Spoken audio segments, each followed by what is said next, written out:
me forever on fire. ಜೈಲಲ್ಲಿರುವ ನಟ ದರ್ಶನ್ಗೆ ಜಾಮೀನು ಭಾಗ್ಯ ಸದ್ಯಕ್ಕಂತೂ ಇಲ್ಲ. ದರ್ಶನ್ ಜಾಮೀನು ಅರ್ಜಿಯ ವಿಚಾರಣೆ ಮುಂದೂಡಿಕೆ ಆಗಿದೆ. ಅಕ್ಟೋಬರ್ 4ಕ್ಕೆ ಮುಂದೂಡಿದೆ 57ನೇ ಸಿಟಿ ಸಿವಿಲ್ ಕೋರ್ಟ್. ದರ್ಶನ್ ಜೊತೆ ಲಕ್ಷ್ಮಣ್ ಅರ್ಜಿಯ ವಿಚಾರಣೆಯೂ ಕೂಡ ಮುಂದೂಡಿಕೆಯಾಗಿದೆ. ಕಳೆದ 33 ದಿನಗಳಿಂದ ಬಳ್ಳಾರಿ ಜೈಲಿನಲ್ಲಿದ್ದಾರೆ ನಟ ದರ್ಶನ್. ಇವತ್ತು ಜಾಮೀನಿನ ನಿರೀಕ್ಷೆಯಲ್ಲಿ ದರ್ಶನ್ ಇದ್ರು, ಬಟ್ ನಿರಾಸೆ ಆಗಿದೆ. ದರ್ಶನ್ ಕೊಲೆ ಮಾಡಿ ಅಥವಾ ಕೊಲೆ ಆರೋಪದಲ್ಲಿ ಜೈಲು ಸೇರಿ 100 ದಿನಗಳಿಗಿಂತಲೂ ಹೆಚ್ಚು ದಿನಗಳಾಗಿದ್ದಾವೆ. ಅಂದಿನಿಂದ ಇಂದಿನವರೆಗೂ ಕೂಡ ಜಾಮೀನಿಗಾಗಿ ಪ್ರತಿನಿತ್ಯವೂ ಕೂಡ ಕೋರ್ಟ್ನಲ್ಲಿ ಅರ್ಜಿ ಹಾಕೊಳ್ತಾ ಇದ್ದಾರೆ, ಪ್ರತಿ ಸಲವೂ ಕೂಡ. ಆದರೆ ಇದೊಂದು ಹೀನಸ್ ಕ್ರೈಮ್ ಆಗಿರುವ ಕಾರಣಕ್ಕಾಗಿ, ಜೊತೆಗೆ ಸಾಕ್ಷ್ಯನಾಶದ ಅನೇಕ ರೀತಿಯ ಕೆಲಸಗಳು ಈ ಪ್ರಕರಣದಲ್ಲಾಗಿದ್ದಾವೆ. ಸೊ ಹೀಗಾಗಿ ದರ್ಶನ್ಗೆ ಸದ್ಯಕ್ಕಂತೂ ಜಾಮೀನಿನ ಭಾಗ್ಯ ಇಲ್ಲ. ಇನ್ನು ದರ್ಶನ್ನ ಜೈಲ್ ಕಹಾನಿ ನೋಡೋದಾದರೆ, ಜೂನ್ 22 ದರ್ಶನ್ಗೆ ನ್ಯಾಯಾಂಗ ಬಂಧನಕ್ಕೆ ವಿಧಿಸಲಾಯಿತು. ಜೂನ್ 22ಕ್ಕೆ. ಇನ್ನು ಜೂನ್ 22ರಂದು ಪರಪ್ಪನ ಅಗ್ರಹಾರ ಜೈಲು ಸೇರಿದ್ರು ನಟ ದರ್ಶನ್.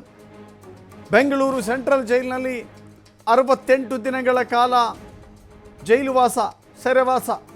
ಬಳಿಕ ಪರಪ್ಪನ ಅಗ್ರಹಾರದಲ್ಲಿ ರಾಜಾತಿಥ್ಯ, ಕೈಯಲ್ಲಿ ಸಿಗರೇಟು, ಕಾಫಿ, ಜೊತೆಗೆ ಕೆಲ ರೌಡಿ ಸ್ನೇಹಿತರು.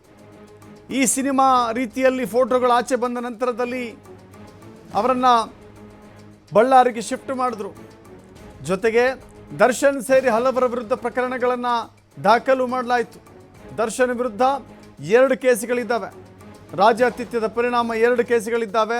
ಅದರ ಜೊತೆಗೆ ಪರಪ್ಪನ ಅಗ್ರಹಾರದಲ್ಲಿದ್ದಂಥ ದರ್ಶನ್ ಬಳ್ಳಾರಿಯ ಸೆಂಟ್ರಲ್ ಜೈಲಿಗೆ ಶಿಫ್ಟ್ ಆಗಿದ್ದಾರೆ. ಬೇರೆ ಜೈಲಿಗೆ ಸ್ಥಳಾಂತರ ಮಾಡಲಿಕ್ಕೆ ಕೋರ್ಟ್ನಲ್ಲಿ ಮನವಿಯನ್ನು ಕೂಡ ಮಾಡಿಕೊಂಡಿದ್ದಾರೆ. ಆಗಸ್ಟ್ 27 ದರ್ಶನ್ ಮತ್ತು ಗ್ಯಾಂಗ್ ಸ್ಥಳಾಂತರಕ್ಕೆ ಆದೇಶ ಆಯಿತು. ಬಳ್ಳಾರಿ ಜೈಲಿಗೆ ದರ್ಶನ್ನ ಸ್ಥಳಾಂತರ ಮಾಡಲಿಕ್ಕೆ ಆದೇಶ ಬಂತು. ಕೋರ್ಟ್ ಆದೇಶದಂತೆ ದರ್ಶನ್ ಬಳ್ಳಾರಿ ಜೈಲಿಗೆ ಶಿಫ್ಟ್ ಆದರು. ಆಗಸ್ಟ್ 29ರಂದು ಬೆಳಗಿನ ಜಾವ ಬಳ್ಳಾರಿ ಜೈಲಿಗೆ ಶಿಫ್ಟ್. ಆಗಸ್ಟ್ 29ರಿಂದ ಇಲ್ಲಿಯವರೆಗೂ ಕೂಡ ಬಳ್ಳಾರಿ ಜೈಲಿನಲ್ಲಿಯೇ ಸೆರೆವಾಸವನ್ನು ಅನುಭವಿಸ್ತಾ ಇದ್ದಾರೆ. ದರ್ಶನ್ ಜೈಲು ಸೇರಿ ಸೆಪ್ಟೆಂಬರ್ 29ಕ್ಕೆ 100 ದಿನ ಆಯಿತು. ಅಂದರೆ ನೆನ್ನೆಗೆ 100 ದಿನ ಆಯಿತು. 100 ದಿನಗಳ ಕಾಲ ಅವರು ಜೈಲಿನಲ್ಲೇ ಇದ್ದಾರೆ. ನಾವು ಅವರ ಸಿನಿಮಾಗಳನ್ನು ಇತ್ತೀಚೆಗೆ ಅಥವಾ ಅವರ ಸಿನಿಮಾಗಳನ್ನು ನೋಡ್ತಾ ಇದ್ವಿ. 100 ದಿನಗಳ ಕಾಲ ಯಶಸ್ವಿ ಪ್ರದರ್ಶನ ಅಂತ ಹೇಳಿ ದರ್ಶನ್ ನಟಿಸಿದಂಥ ಅಭಿನಯಿಸಿದಂಥ ಸಿನಿಮಾಗಳು 100 ದಿನ ಓಡಿದ್ದಾವೆ. ಆದರೆ ದರ್ಶನ್ ಇದೀಗ ಜೈಲಿನಲ್ಲಿ ಶತಕ 100 ದಿನ ಪೂರೈಸಿದ್ದಾರೆ. ಅದರಲ್ಲಿ ಕೆಲವಷ್ಟು ದಿನಗಳ ಕಾಲ ಪರಪ್ಪನ ಅಗ್ರಹಾರ, ಇನ್ನು ಕೆಲವು ದಿನಗಳ ಕಾಲ ಬಳ್ಳಾರಿಯ ಜೈಲು. ಗೊತ್ತಿಲ್ಲ ನನಗೆ ಶತಕಕ್ಕೆ ಕೊನೆಯಾಗುತ್ತಾ ಅಥವಾ ಇದು ಹಾಗೆ ಮುಂದುವರಿಯುತ್ತಾ ಅಂತ ಹೇಳಿ. ಯಾಕೆಂದರೆ ಬಳ್ಳಾರಿ ಸೆಂಟ್ರಲ್ ಜೈಲಿನಲ್ಲಿರುವಂಥ ದರ್ಶನ್ಗೆ ಸದ್ಯಕ್ಕಂತೂ ಜಾಮೀನು ಸಿಗುವ ಯಾವ ಲಕ್ಷಣಗಳು ಕೂಡ ಕಾಣಿಸ್ತಾ ಇಲ್ಲ.